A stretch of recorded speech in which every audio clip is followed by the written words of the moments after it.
নমস্কার বন্ধুরা, put your head on my শোল্ডারের ২৩তম পর্বের গল্পে তোমাদের সব্বাইকে স্বাগত।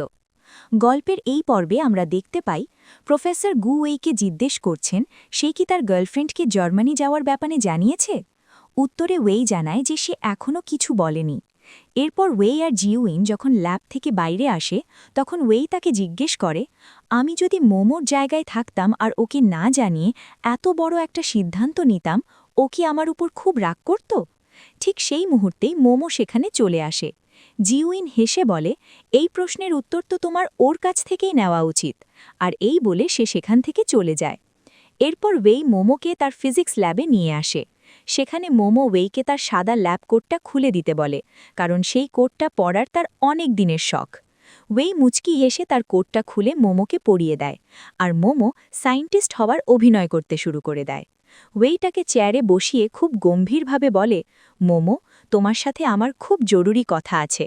সে জানায় যে তার সিলেকশন জার্মানির হাইডেলবার্গ ইউনিভার্সিটিতে হয়ে গেছে এবং তাকে প্রফেসর জিয়াংয়ের সাথে সেখানে যেতে হবে। জার্মানি? কথাটা শুনে মোমোর পৃথিবীটা যেন এক মুহূর্তের জন্য থেমে যায়। সে কাঁপা কাঁপা গলায় জিজ্ঞেস করে, কবে যেতে হবে?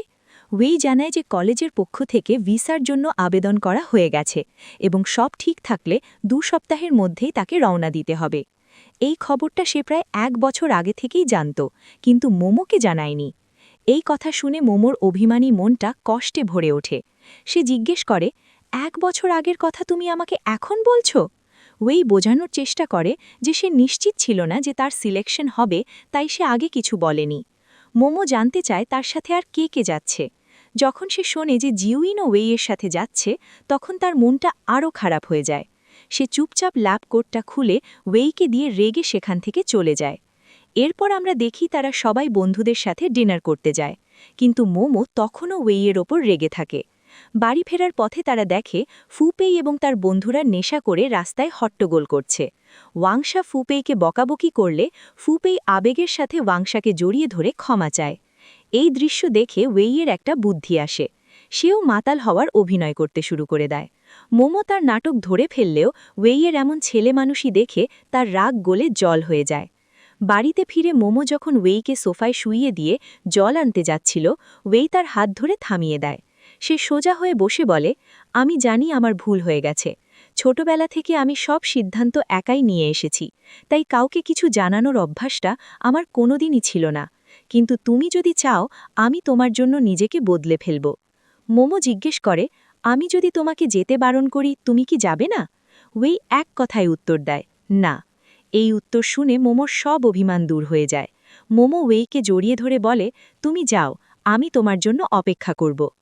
পরের দিন এয়ারপোর্টে দুজনের বিদায়বেলার দৃশ্যটা ছিল খুব আবেগঘন। মোমো কান্না আটকাতে পারছিল না, আর ওয়েই তাকে জড়িয়ে ধরে প্রমিস করে যে সে খুব তাড়াতাড়ি ফিরে আসবে। এরপর গল্পটা ৬ মাস এগিয়ে যায়। আমরা দেখি মোমো আর তার বন্ধু জিয়া অ্যাডভার্টাইজিং অফিসে বসের সাথে ঝামেলা হওয়ার কারণে চাকরি থেকে রিজাইন করে দেয়। এদিকে মোমোর জার্মানি যাওয়ার ভিসাও অ্যাপ্রুভ হয়ে যায়, কিন্তু হঠাৎ তার শরীর খারাপ হওয়ায় তার মা তাকে জার্মানি যেতে বারণ করে। অন্যদিকে ওয়েই মোমোর জন্য খুব চিন্তা করতে থাকে, কারণ মোমো বা তার মা কেউই ফোন ধরে না। এরপর আমরা দেখি ওয়েই তার রুমে ঢুকে অবাক হয়ে যায়। সে দেখে তার বিছানায় কেউ একজন চাদর মুড়ি দিয়ে শুয়ে আছে। সে তার রুমমেটকে জিজ্ঞেস করলে রুমমেট জানায় যে ওটা তার গার্লফ্রেন্ড।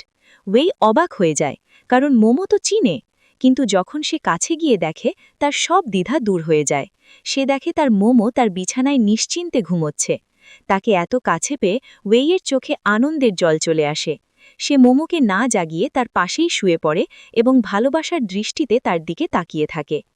পরের দিন সকালে ওয়েইয়ের মা তাকে ফোন করে দুজনের বিয়ের ব্যাপারে জিজ্ঞেস করে। ওয়েই হেসে উত্তর দেয়, খুব তাড়াতাড়ি হবে। এরপর সে মোমোর জন্য ব্রেকফাস্ট তৈরি করে।